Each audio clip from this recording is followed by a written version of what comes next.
হঠাৎ করেই কেন জানি আমি অসুস্থ হয়ে পড়লাম। দীর্ঘ 4 ঘন্টা পর্যন্ত আমি শুধু বমিই করতেছি, আমার বমিই বন্ধ হচ্ছে না। আমাকে যে হসপিটালে নিয়ে যাবে এরকম কোনো পরিস্থিতিও নাই, কারণ আমি শুধু বমি করতেছি আর করতেছি, এরকমের একটা বাজে অবস্থা হয়েছে। এই যে হাতে ওষুধগুলো দেখতে পাচ্ছেন, বমি বন্ধ হওয়ার পরে আমি এই ওষুধগুলো খাইছি। বমি বন্ধই হচ্ছিল না, ওষুধ খাইছি সেগুলো পেট থেকে বের হয়ে যাচ্ছে, মানে এরকমের বাজে অবস্থা হয়ে গেছে। তারপরে আমাকে বমির আর গ্যাস্ট্রিকের ইনজেকশন দেওয়া হয়েছে। ইনজেকশন দেওয়ার পরে আমার হচ্ছে বমিটা একটু বন্ধ হয়েছে, কিন্তু বমি করতে করতে এমন বাজে অবস্থা হয়েছে, আমার শরীরের পুরো শরীরে ব্যথা হয়ে গেছিল এরকম। যাই হোক, হ্যালো এভরিওয়ান, আসসালামু আলাইকুম। সবাই কেমন আছেন? আশা করি আলহামদুলিল্লাহ সবাই ভালো আছেন। আমি মোটামুটি একটু অসুস্থ, এই জন্য বেশি একটা ভালো নাই। পাইছেন যে হাতে ওষুধ নিয়ে ওইদিকে চলে গেছি, কারণ যেহেতু আমি হচ্ছে কখনোই মাস্ক ছাড়া সামনে আসি না, তাই হচ্ছে ওষুধটা খেতে হচ্ছে মানে একটু আড়াল হয়েছিলাম।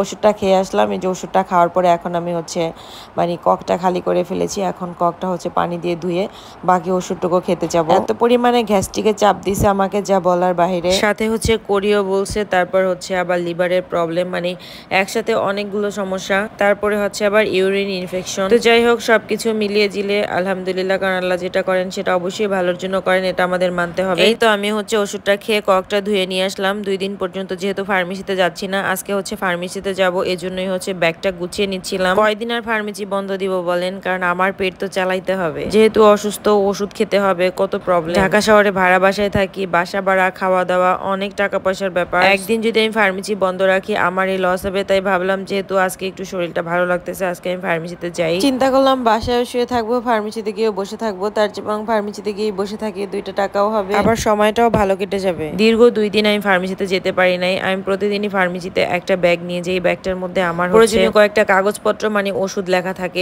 প্রত্যেকদিন কি ওষুধ প্রয়োজন হয় সেগুলো লেখা থাকে, সেগুলাই ব্যাগের মধ্যে রাখি। মাঝে মাঝে 2-1টা চুলের ক্লিপ রাখি, আর 2টা ফোন থাকে আমার ব্যাগের মধ্যে। অল্প কিছু টাকা থাকে, দেখা যায় মাঝে মধ্যে ওষুধ কিনতে হয়, 1-2 হাজার টাকা ব্যাগের মধ্যে রাখলে ভালো, এই জন্য সবসময় আমি অল্প কিছু টাকা ব্যাগের মধ্যে রেখে দিই। দেখতে পাচ্ছেন আমি এখন ব্যালকনির দরজাটা বন্ধ করে দিচ্ছি, কারণ বেলকনি দিয়ে প্রচুর পরিমাণে ধুলা আসে। বাসায় যেহেতু কেউই নাই, তাহলে বাসাটা অবশ্যই চেপ করে রেখে যায় ভালো। আমি প্রত্যেকটা দরজা জানালা খুব সুন্দর করে আটকায় রেখে যাই, আবার যাওয়ার আগে পুরো ঘর চেক করে তারপরে রেখে যাই, কারণ আমি যাওয়ার আধা ঘন্টা 1 ঘন্টা পরে হচ্ছে আমার বোনের হাজবেন্ড আসে, আর আধা ঘন্টা 1 ঘন্টা পর্যন্ত পুরো বাসা খালিই থাকে। এজন্য হচ্ছে আমি খুব ভালো করে ঘর দর চেক করে তারপরে হচ্ছে বাসা থেকে বের হই। আর সারাদিন তো আমি বাসায় থাকি, কারণ সারাদিনে আমি ফার্মেসিতে যাই না।